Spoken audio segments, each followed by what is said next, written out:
Periyar Maniammai Institute of Science and Technology, Tanjavur. Aerospace engineering with specialization in unmanned aerial vehicle. Taste Daily. Taste the Daily. உலகெங்கிலும் இருக்கும் பிகைன் பக்தி நேயர்கள் அனைவருக்கும் வணக்கம். நான் உங்கள் ராம்ஜி. வருகின்ற ஜூன் 28 நடக்கின்ற சுக்கிர பயிற்சி.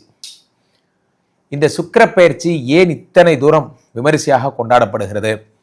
அப்படி என்னதாங்க இந்த சுக்கிர பகவான் இந்த உலகத்துக்கு செஞ்சிட்டாருன்னா, சார் இந்த சுக்கிரன் தான் சார் உலகத்தில் எல்லா மனித உயிர்களுக்குரிய காதலுக்கெல்லாம் காரணமே இந்த சுக்கிரன் தான். சுக்கிரமூர்த்தி சுபமிக ஈவாய் வக்கிரமின்றி வரமிக தருள்வாய் வெள்ளி சுக்கிர வித்தக வேந்தே அள்ளி கொடுப்பாய் அடியார் கருளேனா. இந்த சுக்கிரன் இருந்தால் தான் men are from Mars, women are from வீனஸ்ன்னு.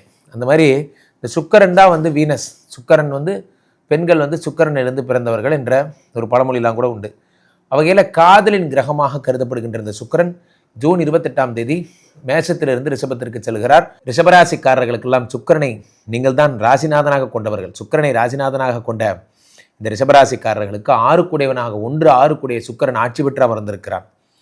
எந்த சுக்கிரன் 6 குடையவன் என்பதால் எந்த சுக்கிரன் உங்களுக்கு பிரச்சனைகள்லேருந்து விடுதலை தருகிறாரோ அதே சுக்கிரனால் பிரச்சனைகளும் உருவாகும். இது என்ன புது லாஜிக்காக இருக்குது? 6 குடையவன், 6னா வேலைக்கு போகிறது, வேலைக்கு போகிற ஸ்தானத்துக்குடையவன் ஆட்சி பெறும் பொழுது வேலைக்கு போகிற எண்ணங்கள் உங்களுக்கு உருவாகும். நீங்கள் வேலைக்கு போக போகிறீங்க சார், எதிர்பார்க்கவே இல்லை சார், ஐடி கம்பெனிலேருந்து எனக்கு வேலை கிடைச்சிது சார். திடீர்னு பார்த்தீங்கன்னா எங்கள் ஊரில் இப்படி தான் பார்த்தீங்கன்னா ரொம்ப நாளாக 6 குடையவன் பிரச்சனையானால் என்ன ஆகும்? ராசிநாதன் ஆட்சி பெறுகிறான். அதனால் பெண்கள் மனைவி சம்மந்தப்பட்ட விஷயங்களில் நீங்கள் ரொம்ப ஜாக்கிரதையாக இருக்கணும். ராசிநாதன் ஆட்சி பெறும் பொழுது உடம்புல தேகபலம் வருகிறது, ஸ்கின் ப்ராப்ளம் சரியாகிறது, கர்ப்பப்பை சம்மந்தப்பட்ட பிரச்சனைகள் சரியாகிறது. ஆண்களாக இருந்தால் உங்களுக்கு நான் உங்களுக்குரிய இனப்பெருக்கம், அதாவது என்ன சொல்கிறது, அடுத்த குழந்தை பிறப்பதற்கான விஷயங்கள் எல்லாம் சரியாகிறது.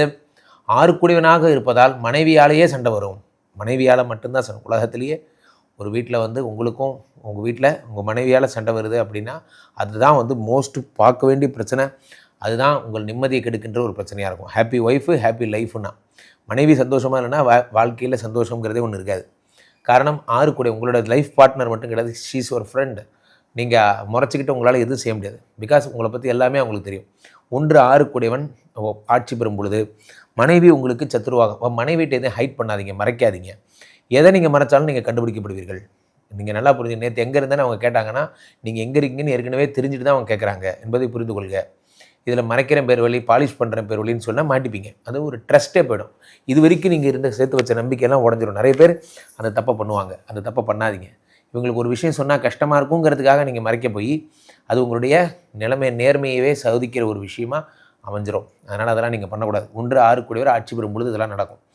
6 குடையவர் ஆட்சி பெறுகிறார். அதே நேரத்தில் எங்கள் வீட்டு பக்கத்தில் பார்த்தீங்கன்னா இதே மாதிரி தான் எனக்கு சொந்தக்காரன் ஒருத்தன், ஹரிஹரன்னு பேர் சார், சொந்தக்காரன் பையன், மாமா பையன். ரொம்ப நல்லா படிப்பான். அப்போ நானும் படிப்பேன், அவனும் படிப்பான். அப்போ படிக்கும்போது இந்த 6 குடையவன் இந்த சுக்கிரன் ஆட்சியானால் என்ன ஆகும்னு சொல்கிறேன் பாருங்க. அப்போ என்ன ஆகும்னா, படிக்கிற பையன் எப்போ பார்த்தாலும் எனக்கு ஜென்ம எதிரினா அது அவன் தான் சொல்லணும். நான் 95 எடுத்தால் அவன் 100 எடுப்பான். நான் 96 எடுத்தால் இதே மாதிரி அப்போயும் அவன் 100 தான் எடுப்பான். 98 எடுத்தால் அப்போயும் அவன் 100 தான் எடுப்பான். இவன் என்னால் டச் பண்ணவே முடியலையேன்ட்டு எங்கள் வீட்டில் ஒரே டார்ச்சர். எப்போ நீ ஹரிஹரன் மாதிரி படிக்க போகிற, எப்போ நீ அவனை மாதிரி படிக்க போகிறேன்னு ஒரே டார்ச்சர். அப்புறம் என்னாச்சு, இதே மாதிரியே எனக்கு எங்கே போனாலும் எனக்கு நான் 10th 449னா அவன் 10th 463, இப்படியே எங்கே போனாலும் நம்மளோட ஐயர் தான் அவர், ஹையர். அப்போது ஒரு கட்டத்தில் என்ன ஆகுது, நமக்கு அப்ரண்டிஷிப் வேலை கிடைக்குது. கிடைக்கும் போது ஒரு 3000 ரூபா சம்பளத்தில் அப்ரண்டிஷிப் கிடைக்கும். இவருக்கும் வேலை கிடைக்குது. வெளிநாட்டு வேலை. என்னப்பா சம்பளம்? ஓப்பனிங் சேலரியாக 35,000 தரேன்னு இருக்காங்க. நான் 3000, அவருக்கு 35,000 சேலரி தரேன்னு இருக்காங்க. உடனே எங்கள் அம்மா என்ன அப்படி பார்க்குறாங்க. பார்த்தோன்னே அதுக்கெல்லாம் ஆசைப்படக்கூடாது. நம்ம கம்பெனியில் 500 ரூபாயாக தான் இன்க்ரிமெண்ட் ஆகும். அடுத்த வருஷம் 4,500 அடுத்த வருஷம் 5,000 ரூபா, அப்படி தான் நம்ம ஏறுவோம்.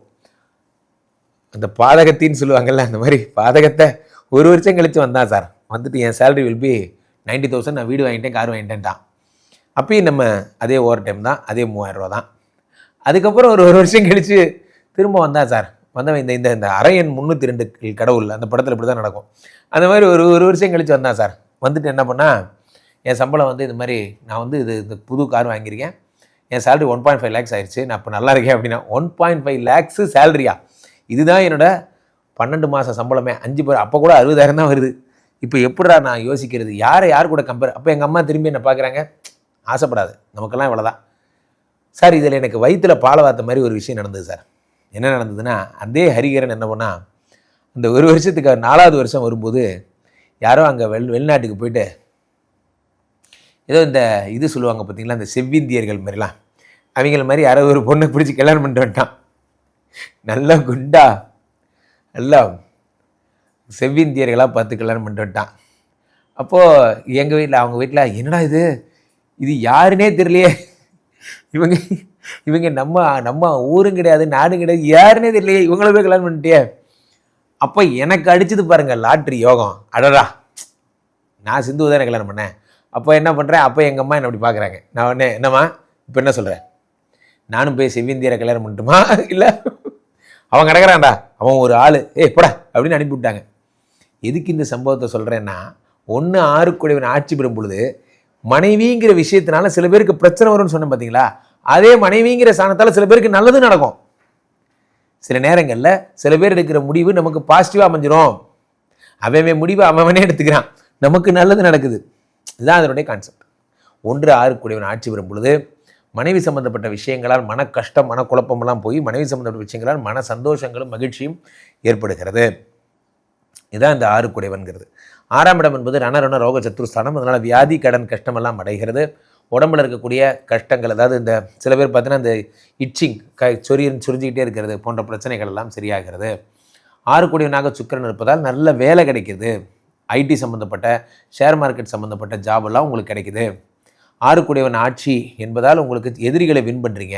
ரிஷபராசிக்காரர்கள் ஒரு விஷயத்தை புரிஞ்சுக்கோங்க, நீங்கள் உங்களை யார் எதிரி நினைக்கிறானோ அவன் உங்களுக்கு எதிரி கிடையாது.